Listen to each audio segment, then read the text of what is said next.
لحظه از برگزاری جشن عروسی با اجرای همه مراسم‌های ملی، آش نهار، کرنه سرنه و دسترخوان‌های آراسته، اما نه در تاجیکستان بلکه در روسیه. سال‌های اخیر جوانانی که در این کشور مهاجرند پیدا کردن یاری موافق و برگزاری جشن عروسی خود را در همین جا اولاتر می‌دانند. یکی از این توی‌ها در غریبی مجروی زندگی و کاری مهاجری تاجیک را به تمام تغییر داد. سلام دوستان عزیز، با قهرمانی نوبتی روزگار مهاجر آشنا می‌شویم. دوستان عزیز، چنان ببینید کار ما مایده و پیش رفته است. خدا را شکر. اگر تاخیر ببینید چقدر ماشین زیاده در شهر کراسنودار هستیم در خدمت مردم. مقیم جان عبدالکریموفی 30 ساله که حالا در شهر کراسنودار طوری هم گفتیم با لباس آزاده و ویدیو کامera در کتف روز تاریخی و خاطرمان جفتا را روی نوار می آورد. تا 3 سال پیش مثل 10,000 زادگان تاجیکستان ریسک خود را در ساختمان ها و کارخانه و کارگاه های زیادی روسیه می جست. میگوید او را در سن 16 سالگی حس کنجکاویش به ملک غربت برد و مهاجرت کرد.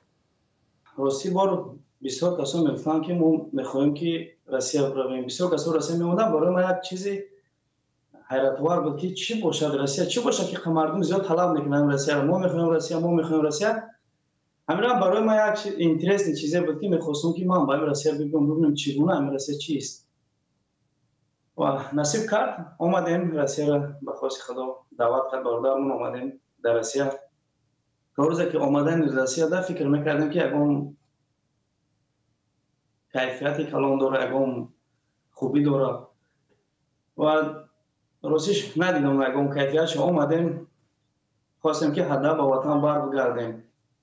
بعد از یک چند تا به تاجیکستان برگشتیم. یک بگیم رگ مگنیت یک چیزی داشته که آدم میکشه و ابرد همینجا میبیاد. تازه که 2009 سرشار 2010 دهمی جایم تازه را میبینیم شهر کراسنودار میرویم. شما مثلا در سالهای اول چیکار میکردید که اون انتظاراتی که شما داشتید برآوردن نکرد و چگونه میگذشت برای شما زندگی در سالهای اول؟ راستش مشکلات کلان داشت، خیلی مشکلات داشت. مثل که در وطن خود یعنی در خانه خود خوب خواب میکنی گرمک اینجا بود این رقم نبود. اینجا خیلی مشکلات داشت. چیزایی که ما میخواستیم ما فکر کردیم میریم در یک سال هم چیزا ما میشود نه اما این فکرای خامی ما بوده. خدا را شکر عذابا کشیدیم در یک چند جاها در چند مشکلات زیاد هم بودیم که بگیم هر لحظه برای ما همین خیلی بود که هدف اگر شوا و فرصت بیایم با تاجیکستان برگردیم. چی مشکلات بود؟ در کجا کار میکردید؟ چند جای کار رو عوض کردید؟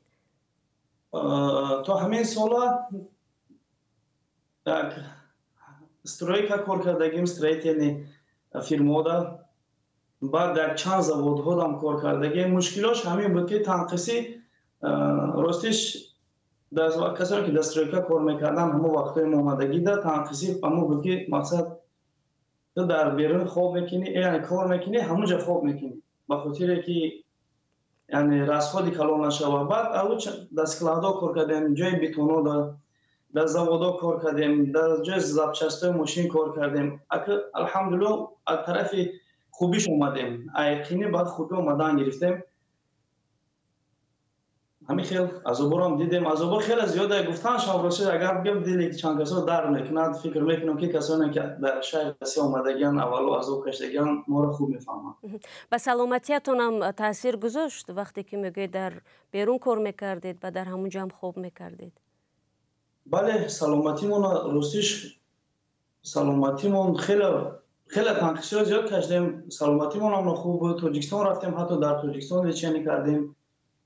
همین جا هم چقدر بگیم با بانگسترو داودم به این نمیشه سلامتی خوب دست میتیر در وقتی خمیکی همو دور ای وطن شدن آدم سلامتیش دست میدوده. راستی بار ما اینقدر کش و کشی اینجا اینقدر کاری درون آب باران برف سلامتیمون میانمون در میکرد. همو با خیلی بگیم در چند ماه هم بگیم که در این کشو کشه میدیم که با میون با پاهمون در میکرد. تاجیکستان رفتیم خدا را شکر طبابت کردیم با اومدیم تا حاضر که سلامتیمون خوبه. ба нақли муқимҷон бо гузашти солҳо машғулиятҳояш ҳам иваз мешуд то ба он даме ки як амри тасодуф дар соли 2020 сабаб гардид ва ӯ камераи наворбардориро ба дасташ гирифт. ростиш 2019 охирош саршари 2020 як духтари тоҷик ҳамҷа тӯй дошт шавҳар мекард. як каса занг задем гуфтем ки мода вай дар кора камерачӣ дар кора 30,000 рубл гуфтам. яъне як навора гирифтан 30,000 рубл ба мо лично ма худам ма гуфтам ки охи 30,000 рубл як тӯи як моҳа ойлики моаем. ҳамира мо яъне ма барои худам як хулоса решение баровардам назди модарам омадам бо модарам суҳбат кардем гуфтем ки ҳами хелай мо бояд ки ҳами камераро бигирем. модармон як чанд пулай хичон додам мо як чанд пули дига як бародар дига қарз кардем. ҳами 30,000 рублда ман ҳам камераро харидагим ҳам общий комплект ба компютеру ба калонкаву яъне барои монтаж тайёр будам. харидам туи ин каса гузарондем яъне ия ба душворо харидагим ира бигем қарз кардагим худам дар як ҳолати нохубам будам шароитам хубам набуд. як номус буд ки нахоҳ ки мо мардуми тоҷик мақсад пеши ҳақи гарда кач кунем. агар ма ягон бор дар даст камера нагирифта будам ма там кнопкаам сирхат чиҷихда наметонистам ами камераҳои замонавия. бо ҳамроҳи яъне як ду бародар доштем якаш Маъруфҷон Хуршедҷон ёрдам кардан мора ки чӣ гуна истифода бурда мешавад камераро. истифода бурдем туя гузарондем ами туя тамом кардем дига туёда бигем барое ки моро бишиносану я мардуми мо сархам нашаванд ҳатто 5,000 рубл даву 3,000 рубл дарафтем туи мардума гузарондем. вақте ки бори аввал туиро ба навор гирифтед албатта ин як маъракаи хотиравӣ аст таърихӣ аст барои ҳар як нафар. тарс набуд ки шояд хуб сабт кардан наметавонед шояд маъракадор хурсанд намешавад аз сабти шумо? ростиш то рӯзе ки камераро дар даст гирифтан ҳамон як рӯз вақт дорем ҳамаги як чанд соат вақт дорем. мо ҳами фикрро дар сармон буд гуфтем мабодо туи мардаке безеб сиёнка мекунем не ки ҳами як одама номус нанг бисёр бақувват мекардаем.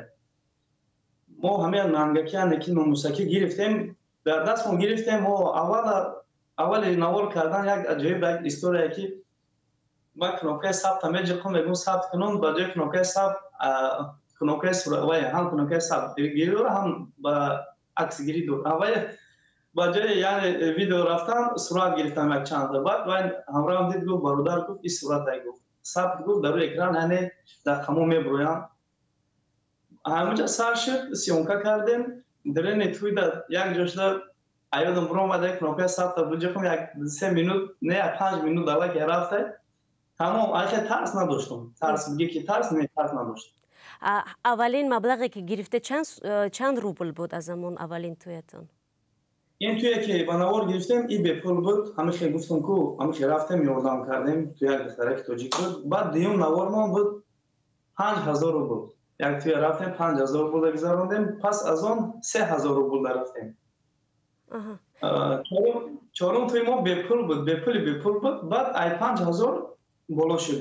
ҳозир боша худоро шукр дигар шудаги. ин аз соли чанд буд ки шумо аз 5,000 рубл шурӯъ кардед? соли 2020 саршави 2020. ҳозир нархҳо баланд рафтааст не? ҳозир як навор гирифтан ака мардуми агар ба мардуми яъне ҳамин мардуми ҳамин Россия муроҷиат кунӣ ва ё пули калон талаб мекунанд. мо бошем 25-30,000 рублда ҳам навор мекунем ҳам акс мегирем ҳам ҳамёро монтаж мекунем ба воситаи диски флешкартон метинем. эй ҳамватани азизтар аз ҷон, эй Юсуфи имрӯзини Канъон, берун зи ватан чӣ ҳол доред? биёву аз рӯзгорат моро ошно кун. бинандагони азиз, агар шумо дур аз Тоҷикистонед ва аз нозукиҳои муҳоҷират огоҳ ҳастеду мехоҳед дигарон низ бидонанд, пас ин барнома барои шумост. рӯзгори муҳоҷир, мутобиқшавӣ ба муҳити нав, қиссаҳои инсонӣ ва сабақҳои ҳаётӣ. муқимҷон ҳоло дар як гурӯҳе бо номи ғарибон чанд муҳоҷири дигареро ҷамъ овардааст ки ҳамроҳ маҳфили арӯсиҳои тоҷиконро ба қавле обод мекунанд. дар гурӯҳи мо фақат касоне ки дар یعنی از کرنه سرنای میگیریم 6 نفریم که می نوازن، یعنی همو اینسترومنت‌ها رو از دنبال با کرنه و کلارنت 6 نفر با حافظ داریم، دو تا یعنی سراینده داریم، یک تا برنده، 10 نفر. خودم هستم باید صورت گیره که دیگه اگر ای کامپلیت ما حساب کنیم از خودم تا حافظم ما 11 نفر میشیم. و یا همینجا شناسیدیم خطیشون خیلی از توریستون دعواشون کردگی نیستن، خودشون همینجا کار میکردن. راستی 2 نفری که همین یک دو روزه خطی ما همکاری سر کردن همکاری میکنن، اینا به حد وایشان کلام در بگیم که خطی امو سراینده های نامدار تاجیکستان کار میکردیم اومدن هنوز همینجا در خطی ما وای هستن، یک تاش کرنچی هست، یک تاش دبالچی هست. بود برادرایی که خطی ما کار میکنن همینجا شناسیدگیمون، اینا وقتی بیکاری میرن استرویکا کار میکنن، وقتی کار توی باشد خطی ما توی میگذرونن. مقیم جان ببینید مثلا هنرمند هستن، به هر حال در تاجیکستان هم توی هست، چرا اونا مهاجرت رو انتخاب کردند و شاید در تاجیکستان هم میتوانستند مثلا در توی مرکه ها اشتراک کنند و نان خود رو پیدا کنند؟ سبب هجرتشون چی هست؟ همین چی خیلی که ما با شما گفتم، همین خیلی قید کردن که همین روسیه میگن، مردم روسیه میگن اومدن این دو تاش 3 سال میشه که همینجا موندگی پلانا دارم میگن مقصد کار کنیم، اگم وای شود بریم تاجیکستان دا اگم آبادی کنیم. حتی 2 نفرش میخوان که همینجا اگم سم کار کنن بروان در تاجیکستان اگم دکان خود باشن نیان دیگه همینجا.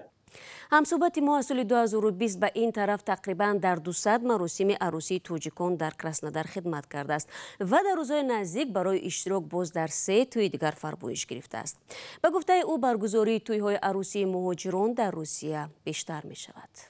بسیاری که ما میپرسیم میگه ای کار میبیویم در خانه اویله هسته، نان تیار میکنه، ابقا تیار میکنه، مثلا نان گرم، چای گرم، خانه تازه. فکر میکنم که به اون خاطر مردم ده همه آسان‌تره. اصلا توی توجیکی در کراسنودار چگونه میگذرد؟ آیا از مرکه‌ای که در تاجیکستان انجام می شود فرق میکند یا نه؟ تنظیم هست مهم از همه. تنظیم مردم خودمان اگر در اینجا با تنظیم اگر این ملت بگیری، این ملت تنظیمشون به حد قبول تنظیم اینا ندارم میگه میشه مردم زیاد میان اینا در لیکن مردم خودمان تنظیم اجرا میکنن، 150 نفر دعوت میکنن توی اودا. مقصد همگیش یک روز میشه و سحر با آش نهار با همش تا بگر مقصد توی تمام میشه و آسانی ایجاد خوبیش چیزه که همین روز کار میکنی، همین روز یعنی میدونی که همین روز کار کردی رفتی یعنی همون مال خریدی. فکر میکنم برام خطیره. ضمناً یک مسئله دردناک برای اکثر جوانان مهاجر مجرد نرخ قلین و یا مهر دختر است که اولیدار شدن را برای آنها تا رفت مشکل تر می کند. مقیم جان میگوید اگرچه در روسیه برگزاری توی در نسبت تاجیکستان خرجی کمتر دارد، اما در قیاس به سالهای پیش در اینجا هم قیمت ازدواج و خرج آن بلندتر شده است. اگر از سال توی خودم تا این روز حساب کنه خیلی دشواری شدگی.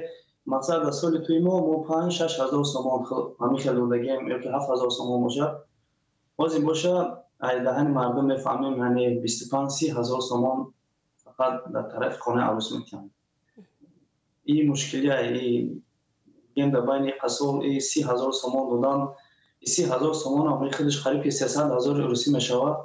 برای 300 هزار به دست آوردن همو یعنی کسانی که زنگیرن برای او خیلی مشکله و خیلی بگم که سلامتیشون از دست میتن که بعد این پولا به دست بیارن. در خود روسیه چی است؟ مثلا از تاجیکستان گفتید، در روسیه اگر تقسیم بندی کنیم چقدرش مثلا نرخ قلین می شود، چقدر برگزاری توی می شود در طرف خانه، بعد شما رو فرمایش دادن در مجموع چقدر مبلغ رو در بر می گیرد؟ میگم که اگر همه قلین همون یعنی همون پولی که به خانه عروس میده همون پول عوض نمی شود، همون 25-30 هزار سامانه. راست خدا اینجا را بگیریم اگر ما مثال یک کامپلکت میریم در توی از ماشین تا صورتگیره ما 100,000 روبل میشه یک کاری ما توقع با رستوران دوره رستوران هم این خیلی بگیری قریب 500,000 روبل با همگیش در همین شهر روسیه رسخاد میکنه که با توی میگذره. مقیم جان که شهروند روسیه است میگوید تا اندازه کار و زندگی برایش در این کشور آسان تر گشته است اما نه به حد دلخواه. شهروند روسیه بودن خوبیش همین خوبی دوره که یعنی هر ماه رجیستراسیون هم میکنی 5-6 هزار میسپوری هر ماه قریب که 7,000 روبل پول پاتنت دادن در کره همین چیز اکونوم میشود و بانیساش هم آسانه راه رو هم باشد آزاد میگردی یک وای هست که بگم که قریب 40% همین کار در شهر روسیه آسان میگردن فقط 40% شد. با اون 60% دیگرش چی داخل میشود؟ 60% دیگرش با همون کشوکشی یعنی با همون میری همون استرویکا کار میکنی با همون زندگی عذاب همه خوب یعنی اگه این خیلی بگیری همون خوبیه که میمونه در شما همون مبلغی که در پلی یعنی پرپیسکا و برای پاتنت میده همه را با میتونه که خونه زیادتر روی کنی با تاجیکستان زیادتر روی کنی یعنی برای فایده اویله میشه. یعنی اویله شما همراهتان هست در روسیه فرزندتان؟ برای اویله ما پدر و مادرم همگی ما همینجا هستیم یک اپا موندگی همونجا هممون آمدگیم در این شهریم هممون صاحبی یعنی شهروندی روسیه با به هر حال با میخواهیم که یک کم درک اکونوم کنیم با تاجیکستان روان کنیم با خاطر گفتیم که یک دوره میخواهیم که یک بهبودی ما در تاجیکستان همین اینا 14 سال میشه که ما همین یک دوریم که همین از خود مشاور گفته اما هر جا یک ذره یا ذره اکونوم میکنیم جمع میکنیم میخواهیم که چی شود. اصلا این حال و وضعیت رو میدونیم که چگونه است در جهان و در روسیه یگان احساس ترس نیست به شما که مبادا شما به جنگ دعوت کنند یا چی؟ راستیش این وضعیت حاضره ده راستی بار همه میترسد حتی همین مردمی که میگیم از همین شهر هستن همینا هم میترسن هسته داریم همین چیزا را که با خاطر میخواهیم که یعنی بر وقتتر با تاجیکستان بر بگردیم ای اگر حتی جنگ هم نبود همین فکر بود با وقتی که همین جنگ شده خدا را شکر تاجیکستان ما آرامی آزادی با سپری کردن 14 سال در غربت مقیم جان همکنون میتواند پهلوهای مثبت و منفی مهاجرت را بهاگذاری کند. خوبیش همین که جهان دیده میشه یک کم ترک و برای خطا یک چیز میگیری که ما خوبی که ما دا آوردگی خوبی ما دا چه آوردگی پول مولش نمیگیم خوبیش نیست راستی بار همین قدر دیگر میشه برای خطا یک خلاصه میوری که ما باید ای دولت برم به دولت خودم باید ما کار کنم که همین کار یعنی در دولت خودم آزاد یعنی همین کار در اوجه شود راستیش باز تکرار میشه ما همین چیزها رو برای خودمون ما یعنی خودم برای خودم همین چیز همین اولین درجه موندگیم که همین چیز باید برای ما کاری که من در اینجا میکنم من این قدر برای خودم بگم 3 سال میشه آب هم دارم میتونم همین کارا رو برام در تاجیکستان بکنم. ای طرف بعدش باشد اگه هیچ کس سویت نمیتونم که به شهر روسیه بیایم میتونم که هر هنری دارم و هر کاری که میتونم که در دولت خودم هم کارا رو بکنم این خوبتره. بیشتر مهاجران شکایت میکنند که تنها برای روزگذرانی پول مییابند و برای راه اندازی کار یا تجارتشون امکان ندارند ولی که شما توانستید یا راه معین خودتون پیدا کنید شما برای آنها چی میگویید؟